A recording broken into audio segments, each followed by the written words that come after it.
If I had a hammer, I'd hammer in the morning, I'd hammer in the evening, all over this land. I'd hammer at danger, I'd hammer out a warning, I'd hammer out love between my brothers and my sisters, all over this land. Ooh. Now if I had a bell, I'd ring it in the morning, I'd ring it in the evening, all over this land. I'd ring out danger, I'd ring out a warning, I'd ring out love between brothers and my sisters, all over this land. Ooh. Now if I had a song, I'd sing it in the morning, I'd sing it in the evening, all over this land. I'd sing out danger, I'd sing out a warning, I'd sing out love between my brothers and my sisters, all over this land. Ooh, now if I had, now I have a hammer, now I have a bell, now I have a song to sing all over this land. It's the hammer of justice, it's the bell of freedom, it's a song about love between my brothers and my sisters, all over this land.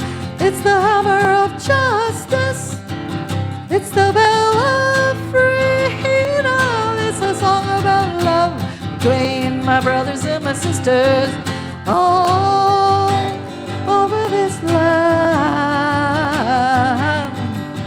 Ooh, ooh, ooh.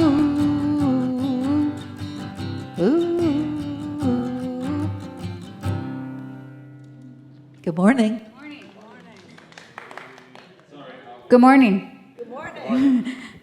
I'm Janet Gollery McKithen, and I'm the minister here, and I'm here to welcome you this morning to this multi-faith community. We are multi-faith, so you're welcome if you're Jewish, if you're Buddhist, if you're Wiccan, if you're Hindu, if you're Christian, if you're atheist, if you're something else altogether, something else I didn't mention. We welcome you if you're single, married, divorced, widowed, gay, transgender, very rich, or living on the edge. Who else is welcome here? You guys shout it out. Who else? Everybody's welcome here. Are moms welcome? Tree huggers? Latte sippers? Vegans? What if you eat junk food? Oh, okay. We especially welcome you if you're standing in the need of prayer. If you've been hurt by a religious community and you're here very cautiously, we hope you'll find this a place of healing. We welcome you if you're having problems, or if you woke up soaring on the wings of eagles, or some of us, a little bit of both. If you're having problems or are down in the dump, welcome to the church in Ocean Park. We're glad that you're here. I want to acknowledge that we are on the land of that is stolen. Whose land was it stolen? Whose land was stolen? Chumash. Who else? Tongva and the Quiche. And it was forced enslavement. What else? What else did we take away from them? Took away their history? Their culture? Did we do it really nicely, like would say, come on over here? No, we did it violently. At gunpoint. And some of them didn't make it, and a lot of them didn't make it. But many of them are still here, and we honor them. And we work to rectify the situation. We also are on the land of that was built on the backs of people who were stolen from Africa, placed into bondage, and forced into labor. a labor that has never been repaid, and we benefit from that labor every day.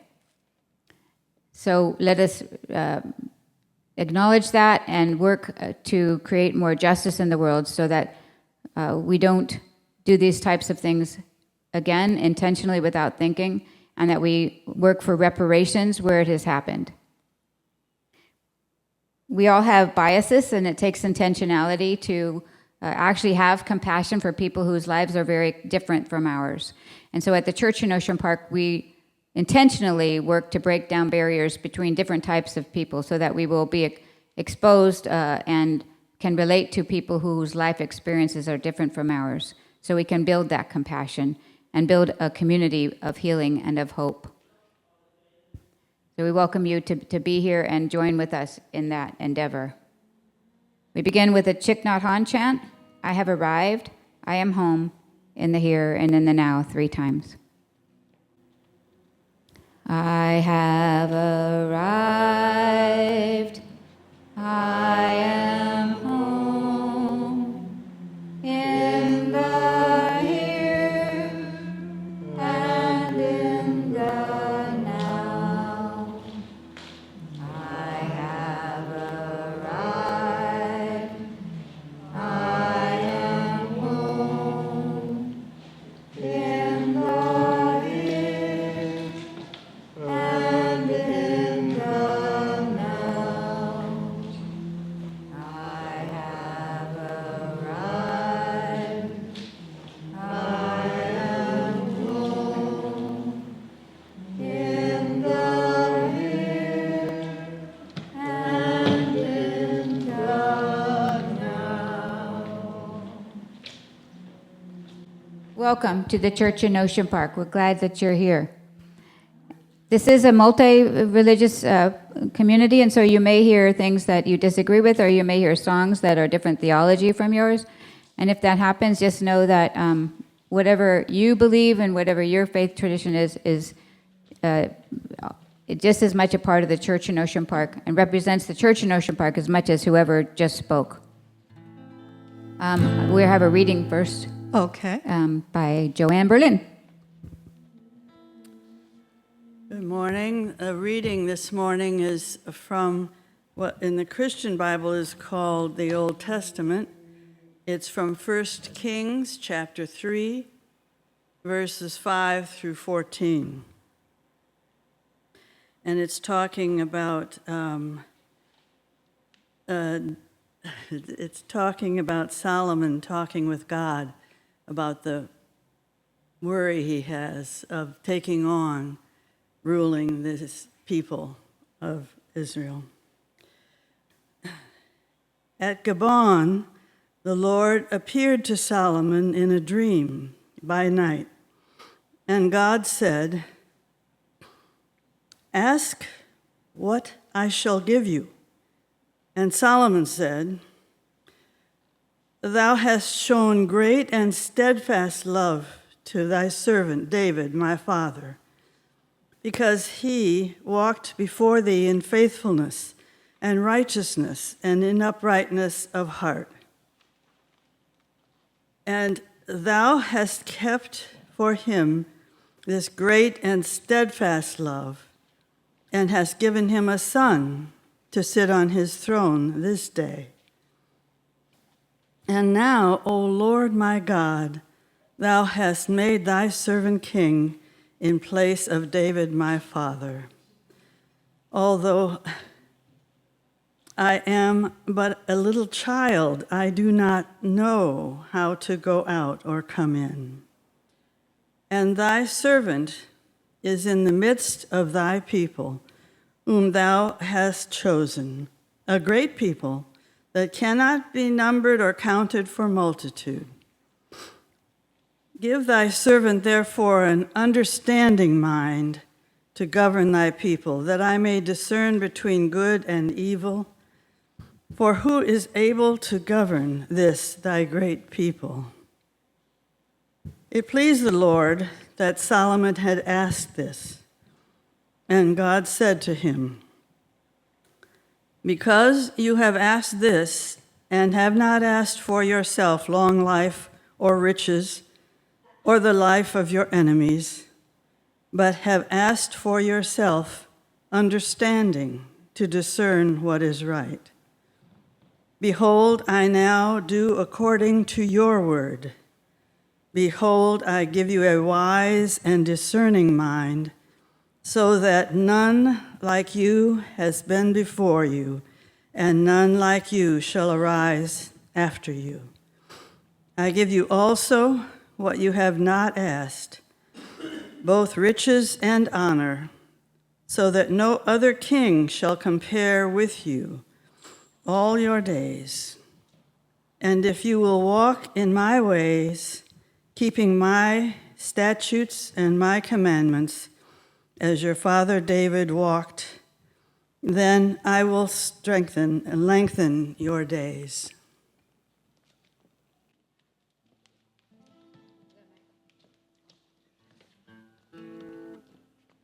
Yeah, good morning, everybody. I am so thrilled. Joseph pointed me to a song I've never sang before, and Janet knew it when she went to camp, when she was a young person, and we're going to sing it for you. I'm so thrilled that I asked Janet to sing with me, and she's going to. I knew it a long time ago. Is your mic on right now? Mike? Oh, Mike, You know, you can hold it. Be a rock star. I could be a rock star. Oh, I Yeah, could be a just rock hold, star like hold that. your mic. Hold Yeah? your mic. Take it off there. Oh, no, you're going to do the hand Yeah, the motion. hand There's hand motions, too. Our God is an awesome God. They reign from heaven above with wisdom, power, and love. Our God is an awesome God. Ready? Our God is an awesome God. They Reign from heaven above with wisdom, power, and love. God is an awesome God. Our God is an awesome God. They reign from heaven above with wisdom, power, and love. Our God is an awesome God. Our God is an awesome God. He reigns from heaven above with wisdom, power, and love. Our God is an awesome God. Our God is an awesome God. They reign from heaven above with wisdom, power, and love.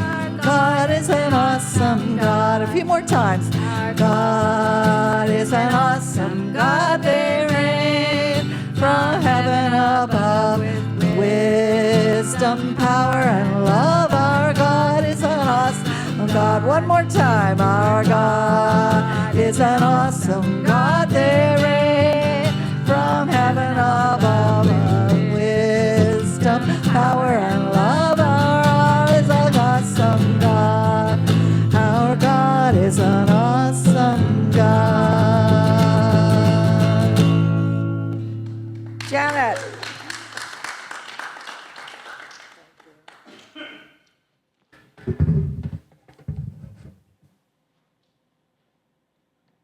Thank you very much for this opportunity again to preach the word.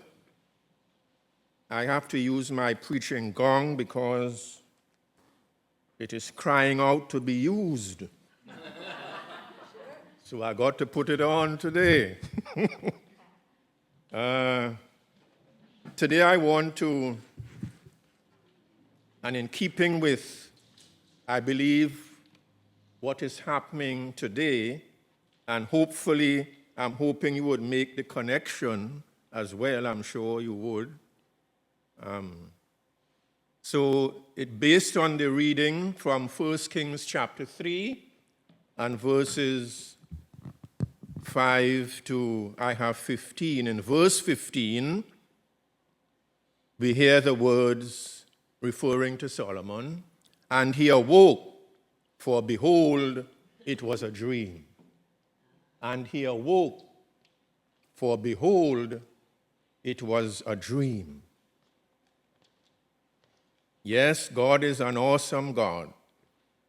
I was looking at some work on dream, and I thought this illustration might be helpful to get you into the mood and to get you sink into the message as well.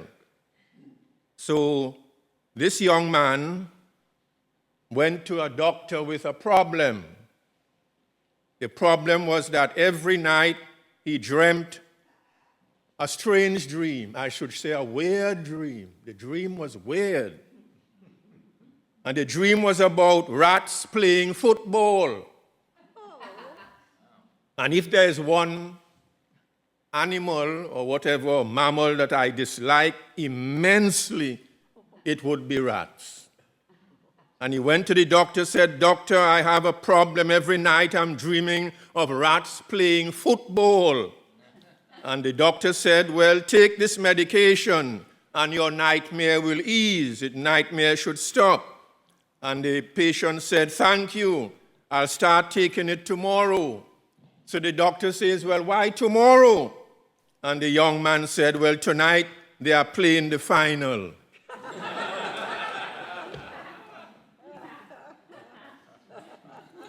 Dreams. Do you dream? Do you have many dreams? I used to dream a lot when I was much younger, and I think as I'm getting older now, the dream work is beginning to increase again. Nevertheless, God is good. Many dreams in the New Testament as well, when we look at Joseph, the father of Jesus, and Joseph himself had many dreams, many dreams.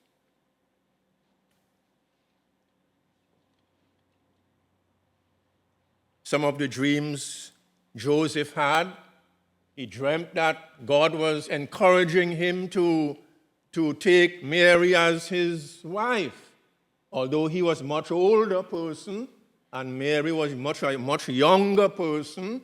We don't realize that those relationships happen in those days as well. A much older person marrying a much younger person. And this was Mary. And because of the situation, Joseph was hesitant to continue with the relationship. And it was because of a dream that he was able to go forward with it. And the world has been changed because of that dream. Joseph had a dream, and the dream encouraged him to take his new wife and go to Africa as a refugee. And they took that long journey from Nazareth away into Africa as refugees because of a dream, and how the world has changed as a result of that journey. But I'm going to go down into the Old Testament now and look at Solomon. And he awoke, and behold, it was a dream. We are told that King David, Solomon's father, was sleeping with his ancestors. In other words, King David had just died. He's asleep with his ancestors. Solomon is now suddenly preparing to be king of a great people. He is struggling in Gibeon with this sudden turn of events. Gibeon, this is where Joshua had to make a peace treaty instead of eliminating the Canaanites when he went into the land of Canaan. Is there a Gibeon here as well in the United States or in other places? This is where the Philistine enemy moved the Ark of the Covenant and part of their tabernacle. This is where David's other son, Absalom, killed his own brother for raping his own sister, Tamar, and where all treatment and where ill treatment of foreigners led to civil strife. This is Gibeon, where Solomon is right now. Are we in a similar Gibeon today? This is where Solomon now remembers that his father David had Bathsheba's husband killed in battle. And Bathsheba was now his mother. And he's preparing now Solomon to lead the people as president. I mean, as king. As king. Is there a Gibeon here? Under the weight of these and many other crises, Solomon realizes that he is to be the new, well, I was going to say president again, president in my mind, the new king.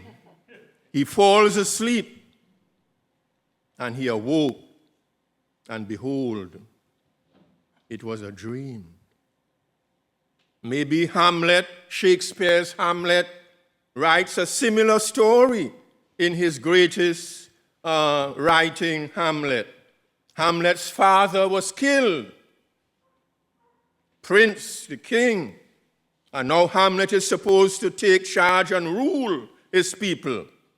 And he is frustrated. He is in agony. He is in stress, just like the Old Testament Solomon was as he prepared to lead his people. And Shakespeare's Hamlet feels that same sort of anger and stress and distress for his own father. And Hamlet says, to sleep, perchance to dream. And in that sleep of death, who knows what dreams may come. Do we have strange dreams today? Do we have similar dreams? He awoke, and behold, it was a dream. Solomon, I want to say first of all, is intimidated by opportunity. Solomon is intimidated by opportunity. Sometimes we can be intimidated by the opportunities, the vast opportunities, and the large opportunities before us, or that God places before us. Hear his reasoning. None of my siblings ever had this opportunity. My family situation is not sacrosanct. My family situation is too tumultuous. There is murder and crime and intrigue in my family. How can I be king? Don't let the experiences we have of our own Gibeon experience limit what we can do.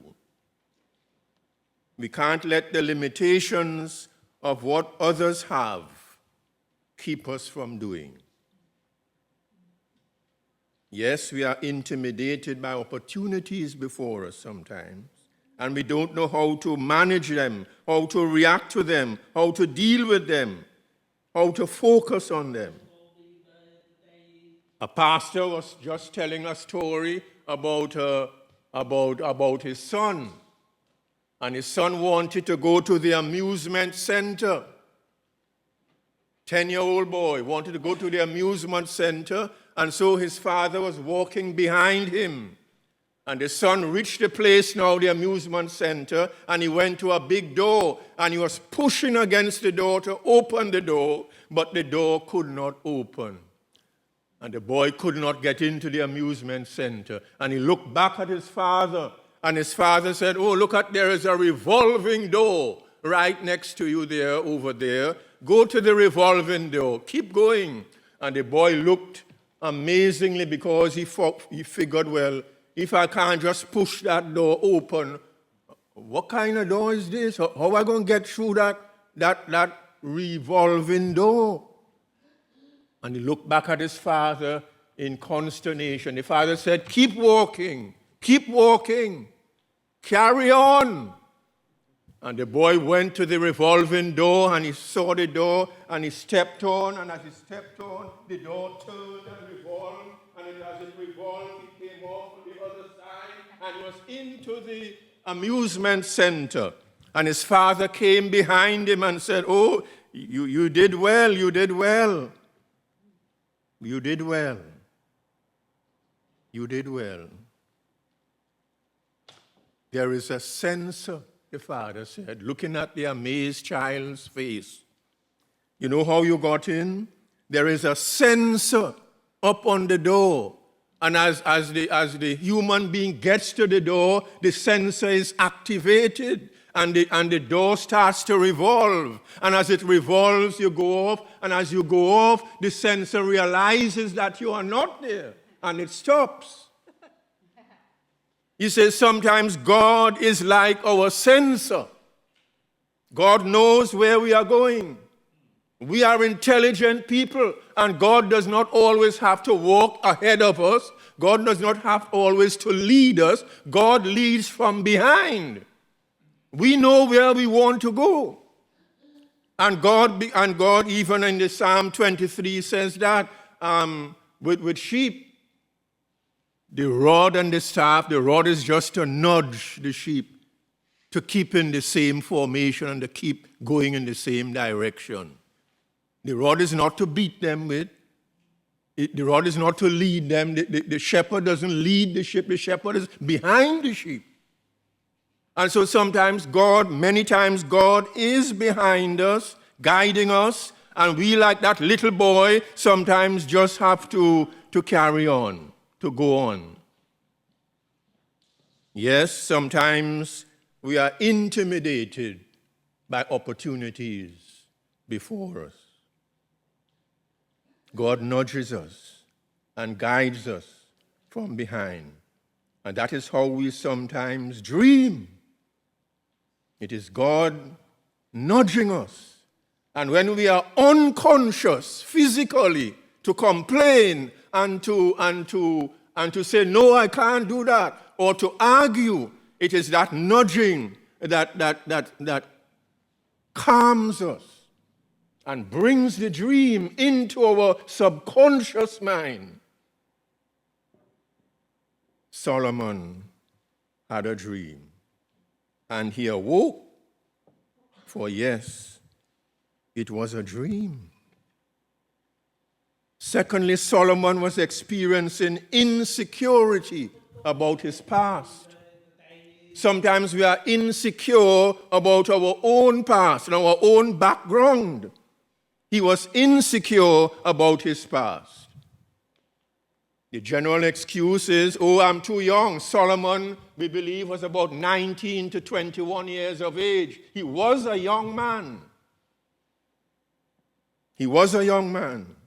And he is the Gen Z I'm speaking about. The Gen Z here is Solomon. He's 19 to 21 years of age. And he says, these people are too numerous. I too young. I am too green. I can't even go in and go out. How can I manage all these people? Yeah? I'm not from the great tribes. I'm from the poorest of the tribes. Kish. I'm from the smallest tribe, Benjamin. I'm not from the great tribes like Joseph and Ephraim and Levi. Are you really think you're able? Are you really Indian? Are you really black? Are you really American? Are you really from here?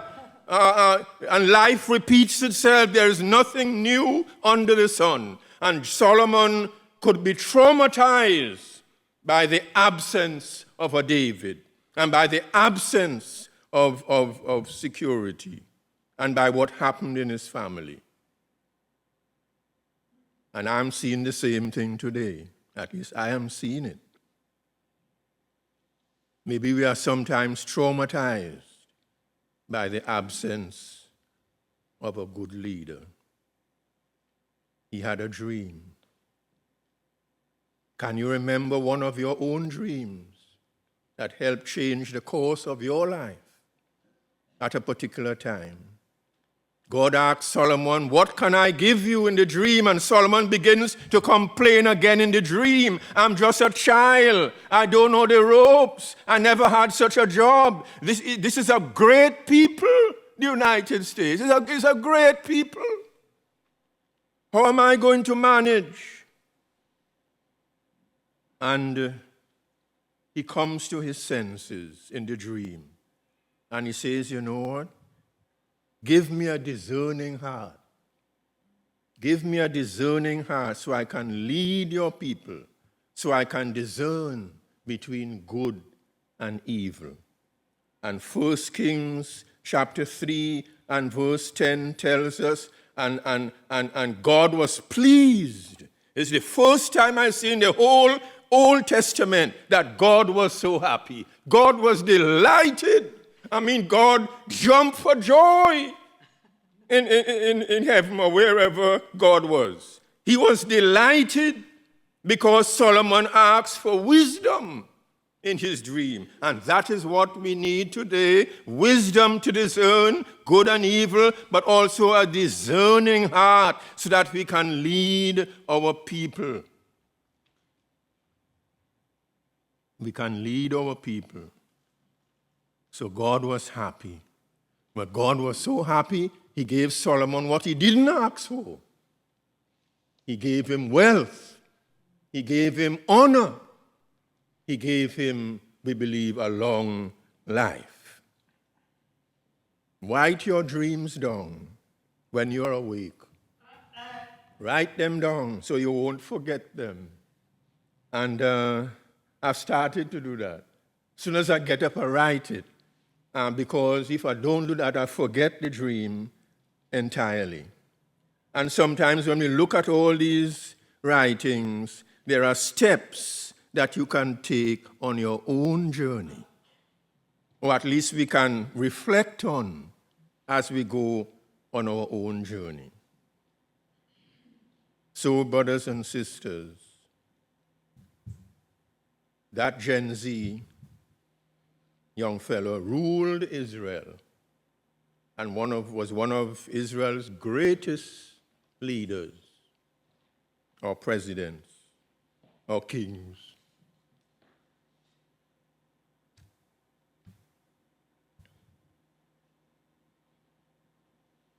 And he awoke. And he awoke, for behold, it was a dream. Thanks be to God. Amen.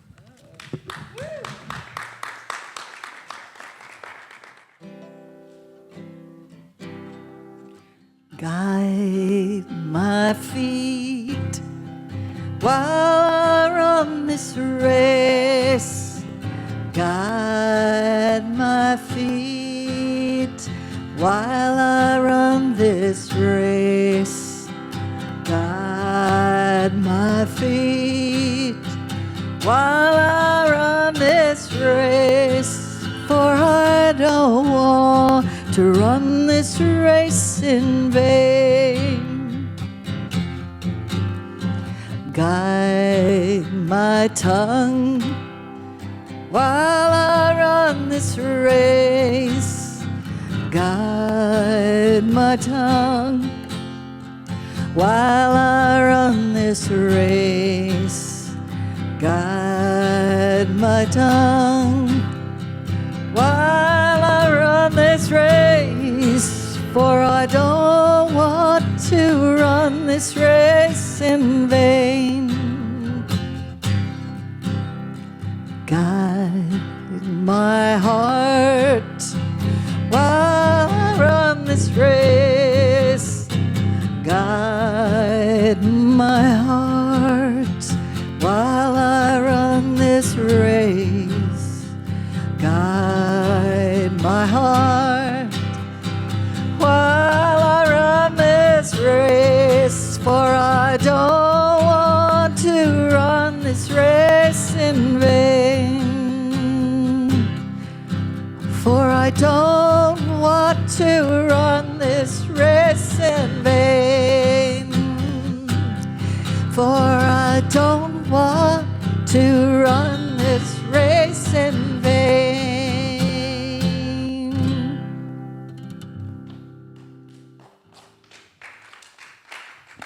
Now we invite Chaplain Joseph. Thank you so much. Come on back up and we'll have a seat. And now it's community sharing time, a time where you can make a statement or ask a question. I'm going to try so hard not to cry. That was a very powerful sermon, and I think it's especially hitting me because I just got a job as a tutor, thanks to Jen Gaska, and I'm thinking about the discerning process in starting a new job that, you think, am I good enough? Am I going to know enough? Am I going to help these students well enough? And I guess now I'm thinking, well, maybe God can give me a discerning mind to help me let these students lead me. I may have certain knowledge about what I want to tutor them in, but they will ultimately tell me what they need. And I hope I have the wisdom and the humility to let them lead me, and I will guide them. What a powerful song and a powerful sermon. Thank you.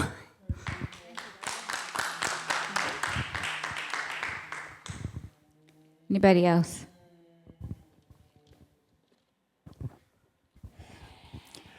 Well, Joseph, thank you for your words and including a kind of invitation that was implicit to apply some of the ideas in your talk to the current situation, which is hard not to do, really. Some of my thoughts would be this. For the country, the U.S., it's very important that we not have a fascist president. But let's just suppose we end up with a Democratic president. From my point of view, neither of our political parties projects a dream for the country that's anywhere near adequate in terms of being a dream of justice and fairness. Both parties are carrying out, racial capitalism and imperialism abroad. And therefore, and it seems to me, well, if everyone in the country felt the way I do, we would change things. But one reason many people don't is the prevalence of a kind of American nationalist mythology, which is taught to all of us, and we have to throw it off in order to imagine something really worthwhile to imagine. And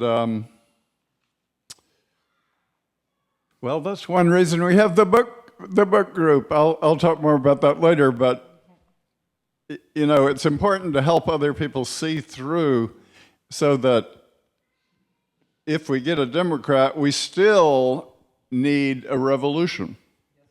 Yes, yeah. Yes, everything is not solved with one. Is it on?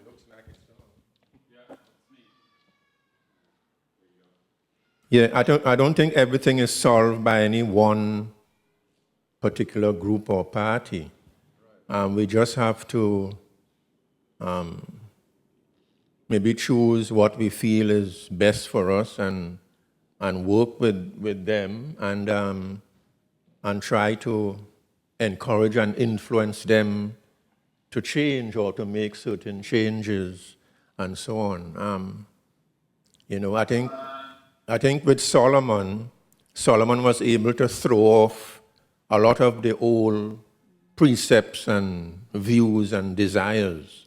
And when he asks for a discerning heart, and even with a discerning heart, and with God's wisdom, he still did wrong. I mean, still did a lot of wrong. But I think we just have to weigh the good and the bad in balance and go for what is best, we think is best. Joseph, thank you for that word. I was so touched and moved by your talk. It is really powerful. And for me, leadership is giving up something that's in here, like it's integrity. And that's what's missing in the world today. And when leaders look at what's missing and not making people right or wrong and judgmental and being judgmental, I think that the world possibly can be a better place. That's my perspective on that. Because having a seat at the table with different personality and beliefs can break you down as leaders trying to please everyone. So thank you. Wisdom is very important without making people right or wrong. That was very powerful. Thank you, Donna. Yes.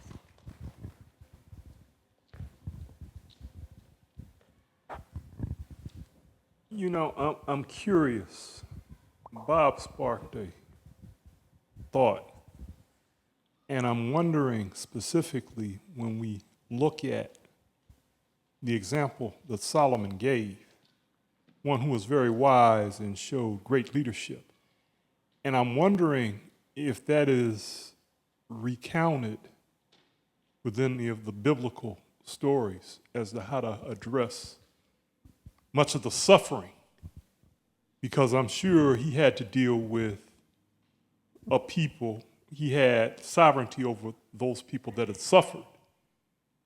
And I'm wondering, in that vision, if there is something that is known within that verse, how, as leaders, we could address much of the suffering. We see here homelessness. We see, hatred.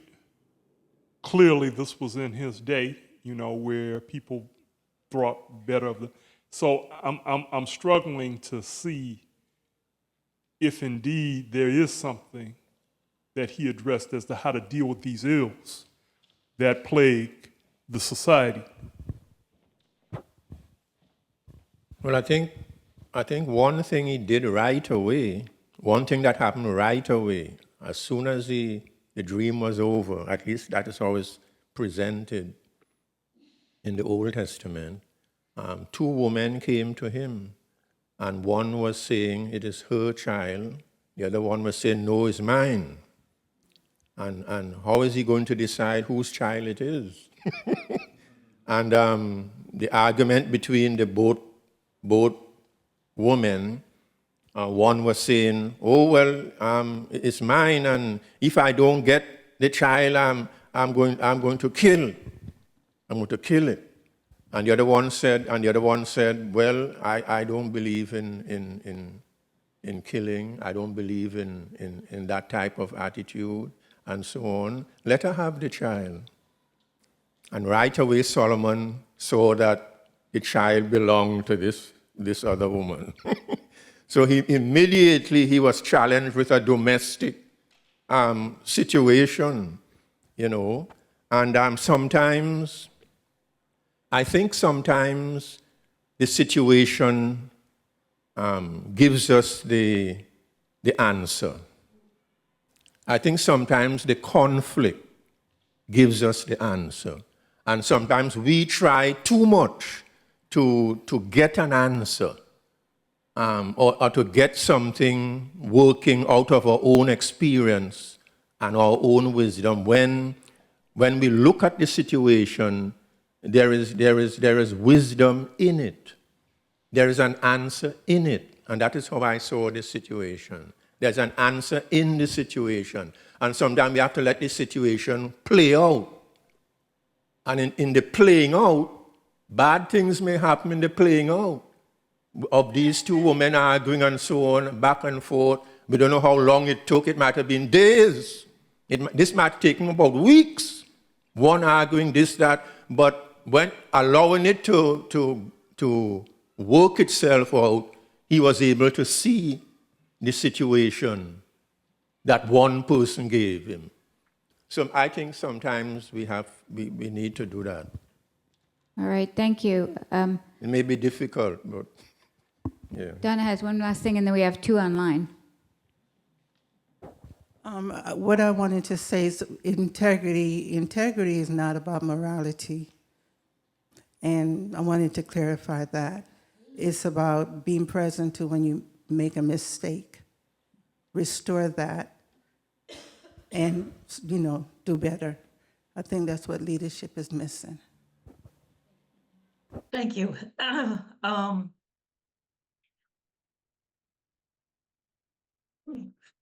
I guess I really want to say that it's extremely important to me to be part of this community.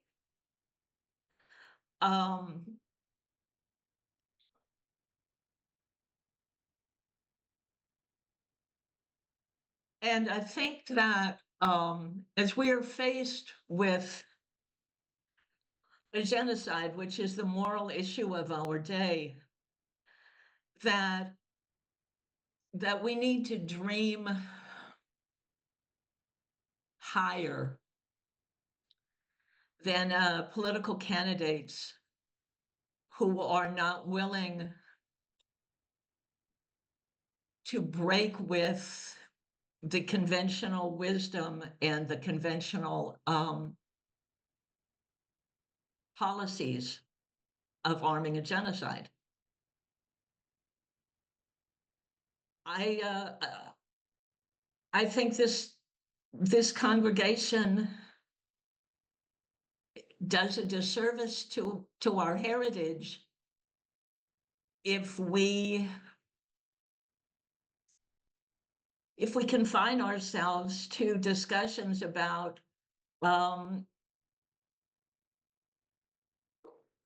Democrats versus Republicans, no matter how it's posed. Which I think that's I think that's what we're really talking about, and I think we need to dream beyond the confines of the political alternatives. What people do in the voting booth, what people do in their political participation is one thing. But this is the church in Ocean Park for justice. And we have to have a clear moral stance that facing the genocide that is a devastating genocide, and the church has got to have that voice, that clear voice. Else the gospel is in peril.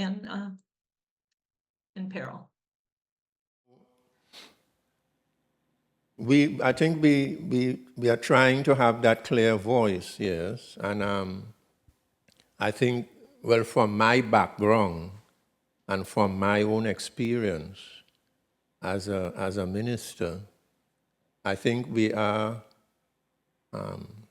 trying to help people to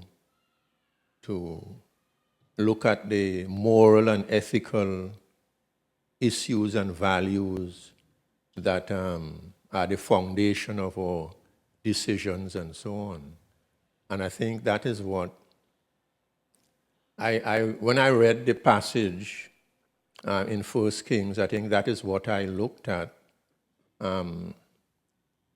Despite the murder in his family, despite the corruption in his family, despite the corruption in society and in the country, despite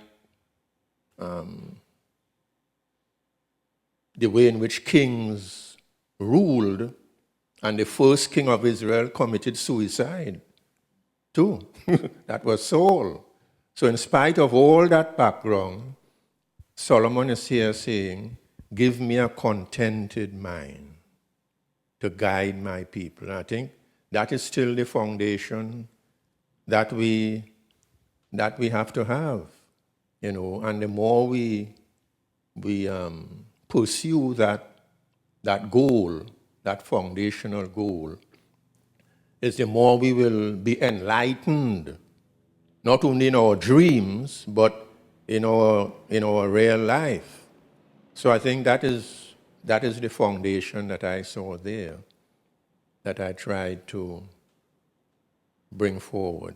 I think what we also do is we could have a clear voice at the same time as allowing various perspectives, and it's like different entryways into the situation, and different, like every time you can get a new way to look at something, I feel like I learned something. And it doesn't mean that we don't have conviction. It means that we're able to hear the voices of folks at the same time as having a clear voice. We know what's happening is wrong. We know what's happening is wrong, but we are, some people in this congregation take it from a different stance, and another takes it from a different way. So it's difficult being a multi-faith, multi-belief community working for justice, because one of the things you're trying to do is to hear people and to learn from people at the same time as taking bold stands and being courageous. And so I think that, I think that we do both, and I believe that we need to continue to hear more voices and get at it in different ways. Not that we don't know what is right and what is wrong, but that there are different ways to get at it. Yes, I take very seriously what Linda had to say, but I also recognize, I grew up in a church. Well, my first indoctrination or introduction to a church was much like a church like this one. And even in that, I recognize the limited capability. As much as they strove to recognize our differences and the wrongness of the embodiment. Because see, then people were being beaten over the head, just for asking for the right to vote. People were being water hosed. People were being lynched, And so I look at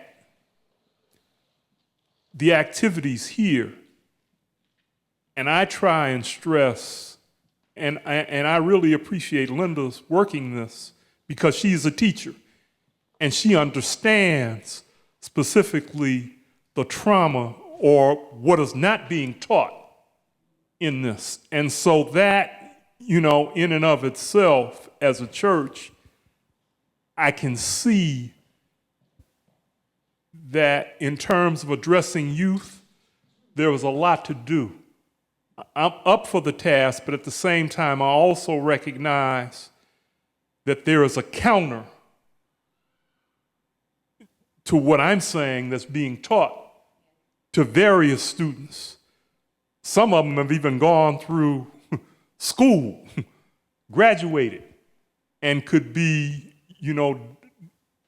termed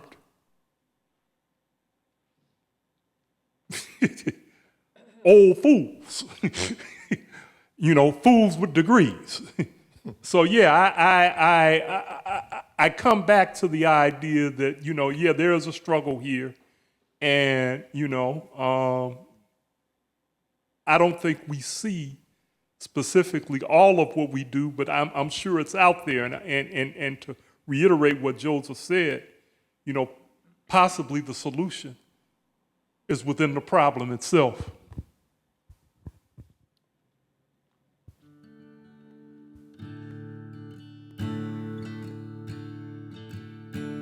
I come to the garden alone, while the dew is still on the roses, and the voice I hear falling on my ear, the Son of God discloses,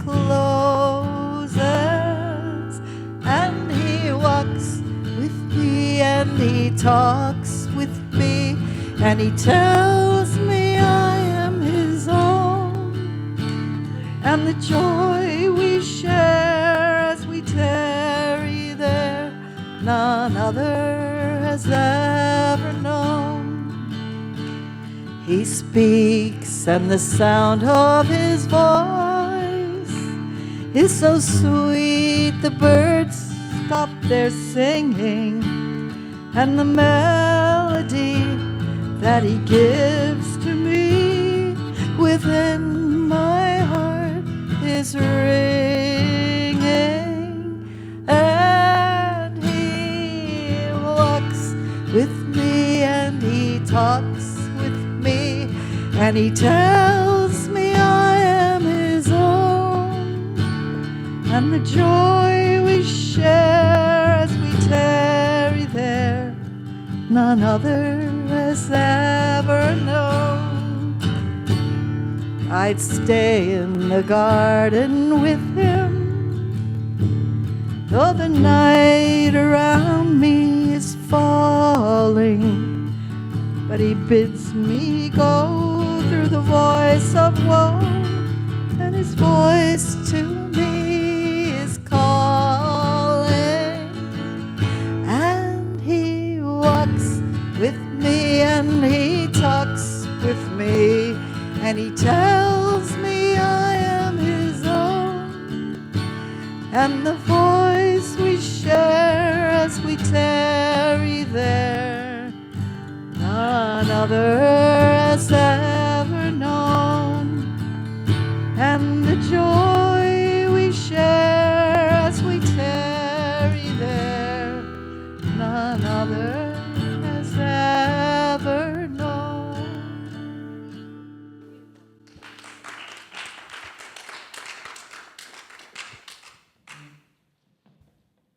So, I'm here for the ask again, and I think it's interesting. I was reflecting on Joseph's message, where ostensibly it's about kings and leaders, and we're talking about whether you're a fascist or a despot or a leader or a king or a president. But what I actually saw in that is it's a message about how individually Solomon needed to, was to discern and to act and to take responsibility for what was in front of him as an individual. And so my message is that message is good for all of us. And what I'm asking you for your leadership and commitment is to support the church. Quite simply, it's not going to happen because the leader does it or the leaders of the church do it. It will happen if we individually do our part. So this will be up here. This is like the electronic Gen Z, whatever way to do it.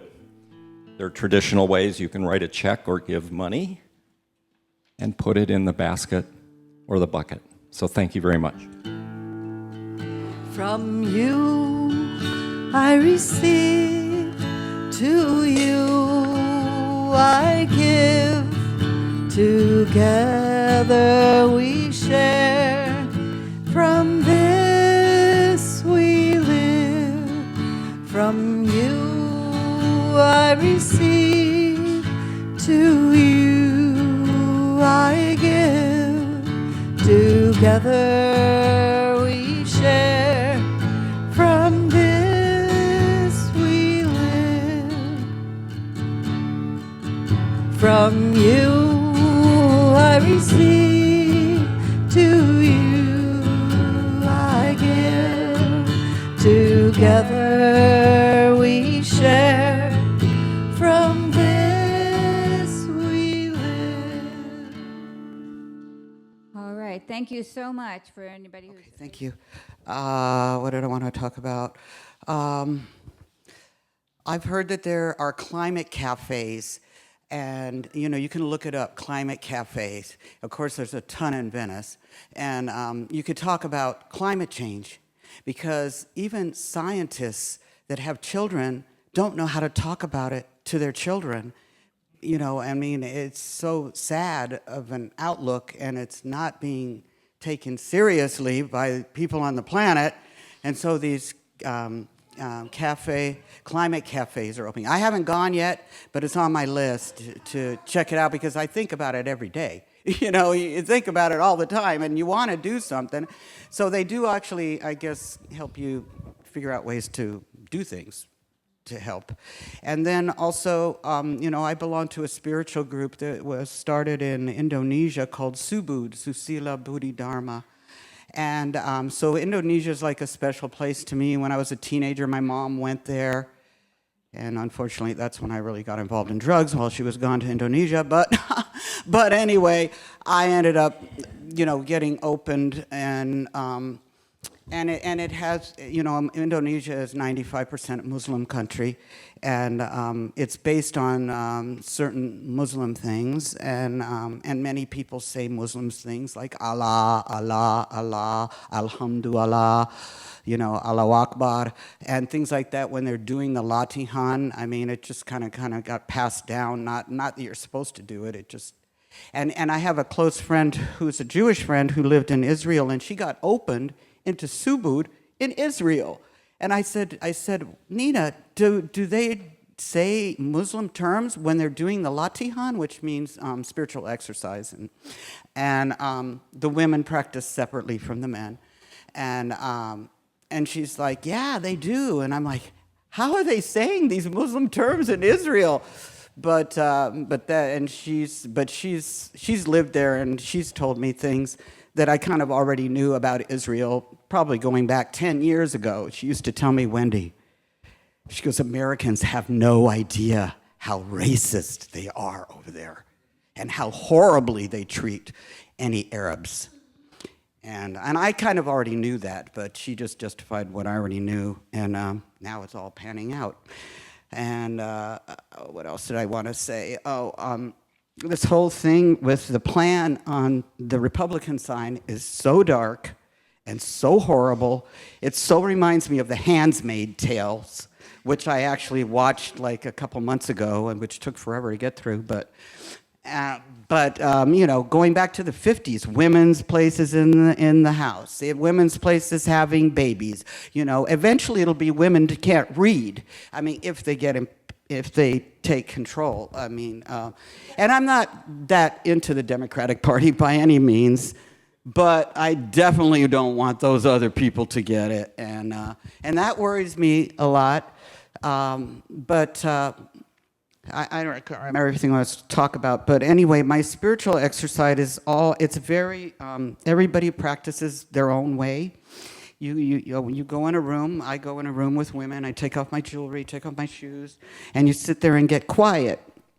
And then they used to, in the old days, have one of the helpers, you know, start it and stop it. But they don't even do that. You just get up and do it when you would feel like it from the chair. You stand up, but and you just receive individually. Everybody receives differently. Some there might be a person crying. There might be a person laughing.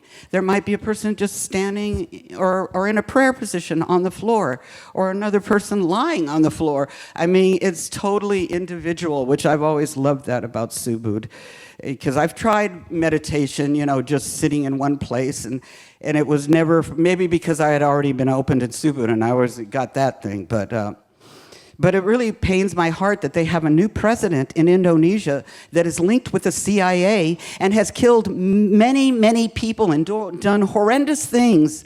And now he's the president of Indonesia, where I have this spiritual thought. And my mom went there, and I never went there. I was supposed to go there, but then COVID came, and I didn't go. But it's a sad state of affairs, the world right now. Thank you for sharing that. Thank you for sharing your spiritual practice. I appreciate that. Let's gather in a closing circle. Yeah. Sounds like Subu is more inclusive. Yeah.